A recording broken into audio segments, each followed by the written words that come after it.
I just didn't feel like we played with the same urgency, the same tenacity, the same toughness. We didn't set the edge the same as we had been earlier this season. And, it's disappointing because it's not like we didn't know what they were going to try to do. We knew exactly what they were going to try to do. We knew they were going to run the football. And for them to be able to do that was extremely disappointing. And I just didn't think we played with the same effort as what I had seen earlier in the season. Matt LaFleur from Wednesday, meeting with reporters in the aftermath of the loss to the San Francisco 49ers that entered the Packers season 14-4. Not a bad first season for Matt LaFleur, but Chris, he wasn't happy with how the defense played. And during that press conference, he suggested that, and the way it was interpreted was that maybe Mike Pettin wouldn't be back for a third season with the team. Remember, he predated Matt LaFleur. He was a holdover from the Mike McCarthy staff. Later in the day, it was announced that Pettin would be back for another season. LaFleur's right. They knew what was coming. Yeah. But if you just physically can't stop it, it doesn't matter if you know it's coming. Well, right? Yeah. Well, there's so many things that factor. First off, the 49ers are a Super Bowl team. Second off, we saw them in person, right? How crazy and loose they can be before a football game. I mean, Rodney Harrison on the pregame show, right, last week when we were there for the Minnesota Vikings games was like concerned. He was like, I was on one of the greatest teams in the history of football. We were never this confident before games. I think he was taken back by it.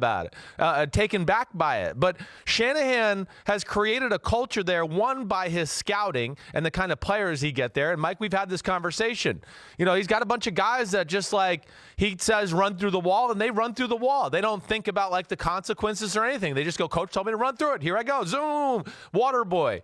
But a lot of guys in the NFL, you tell them to run through the wall. They think about it for a second, and then they go, okay, screw it. All right, I'll do it, coach. Yeah.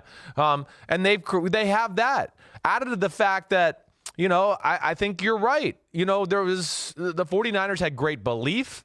They have the intensity of a Super Bowl team. I always think of my dad. In 1985, they played the Bears in a playoff game, and he always says that was the wake-up call, that they realized that they needed to raise their level intensity another notch for them to go to the Super Bowl, and it helped them for 1986 to do that.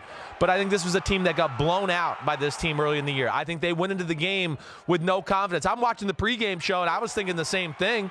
I was going, man, San Francisco seems loose and ready to fly around, and Green Bay seems kind of nervous and reserved. And that, to me, is on the head coach to instill that confidence or false confidence. And whether it's some game plan plays early to get you rolling, whatever it may be. But, yes, they looked like they were shell-shocked after the second drive of the game. And they went, oh, no, this feels like the first time we played. Can we really beat them? And nothing ever gave them the confidence to get over the hump.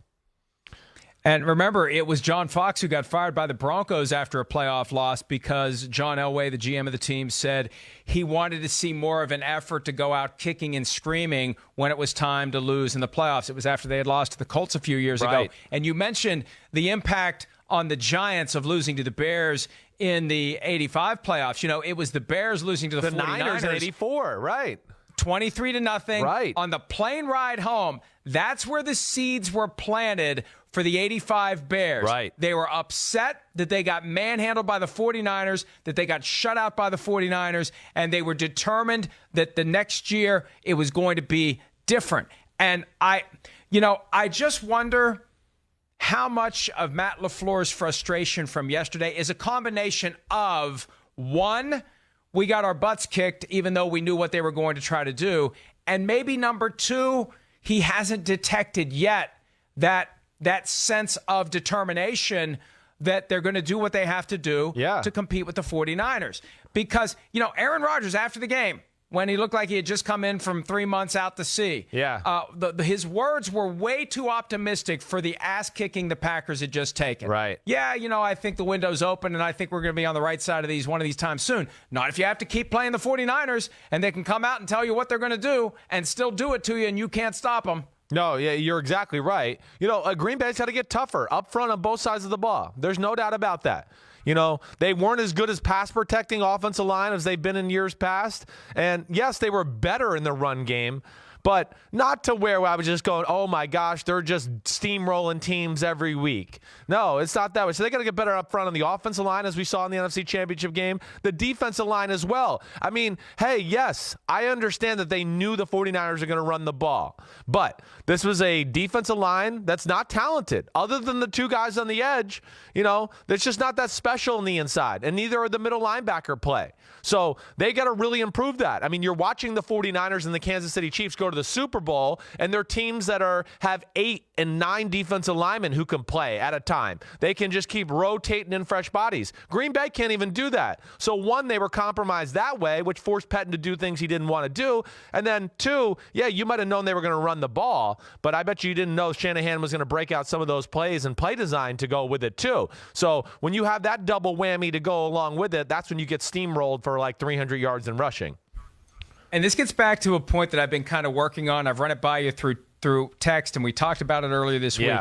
There's going to be a premium placed on finding guys who are the same level of badass roughneck that the 49ers players are, who don't need to practice hitting, who don't need full pad two-a-days, who don't need tackling to the ground in July and August when they can't do it anymore, to be able to do it when it's time to go out and play a game. The 49ers have those guys, and other teams need to be looking for those guys, because if you can't practice it, you better be instinctively wired to do it. Right. And teams are going to need more guys like that. Hi, I'm Mike Tirico, and thanks for watching.